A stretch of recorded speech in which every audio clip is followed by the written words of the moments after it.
எப்போதாவது கவனித்திருக்கிறீர்களா? இரவு தூங்கப் போகும்போதுதான் உலகத்தின் எல்லா பிரச்சனைகளும் நம் தலைக்குள் வரிசை கட்டி நிற்கும். நாளைக்கு என்ன நடக்கும்? 5 வருடங்களுக்கு முன்னால் அவன் ஏன் அப்படிச் சொன்னான்? இப்படி தேவையில்லாத சிந்தனைகளால் நம் தூக்கத்தையும் நிம்மதியையும் தொலைக்கிறோம். ஒரே ஒரு நிமிடம் அமைதியாக இருக்கக்கூடாதா என்று உங்கள் மனம் உங்களிடம் எப்போதாவது கெஞ்சியிருக்கிறதா? அதேபோல ஒரு வேலையாக இருக்கும்போதுதான் தலையில் 1000 சிந்தனைகள் ஓடும். இதெல்லாம் உங்களுக்குள்ளும் இருக்கலாம். நாம் எப்போதுமே ஒரு நேரத்தில் ஒரு விஷயத்தை மட்டும் செய்ய வேண்டும் என்று நினைக்கிறோம். ஆனால் நம் மனம் தேவையில்லாத கடந்த காலத்திலும் தெரியாத எதிர்காலத்திலும் ஊஞ்சலாடிக் கொண்டிருக்கிறது. ஏன் இவ்வளவு ஓவர் திங்கிங்? ஏன் நம்மால் அமைதியாக இருக்க முடிவதில்லை? நம் மூளை ஏன் இப்படி செய்கிறது என்பதற்கு பின்னால் 3 முக்கிய காரணங்கள் உண்டு.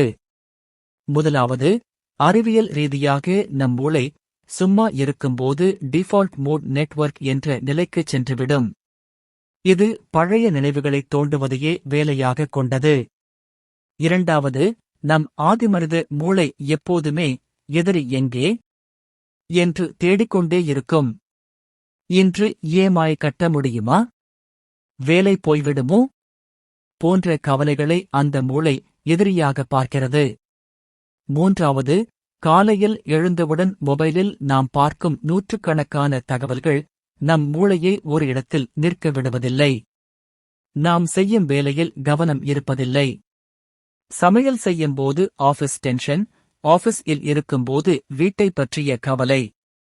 இது நம் ஆற்றலை உறிஞ்சிவிடுகிறது. இதை மாற்ற ஒரே ஒரு எளிய வழி இருக்கிறது. அதுதான் தி 5 செகண்ட் ரூல். எப்போதெல்லாம் உங்கள் மனம் எங்கோ அலைபாய்கிறது என்று உணர்கிறீர்களோ அப்போதே நிறுத்து என்று உங்களுக்குள் சொல்லிவிட்டு உங்கள் மூச்சுக் காற்றை ஒரு நிமிடம் கவனியுங்கள். நீங்கள் செய்யும் வேலையின் சத்தத்தை, உணர்வை கவனிக்கத் தொடங்குங்கள். மனம் மீண்டும் ஓடும், மீண்டும் இழுத்து வந்து தற்போதைய தருணத்தில் நிறுத்துங்கள்.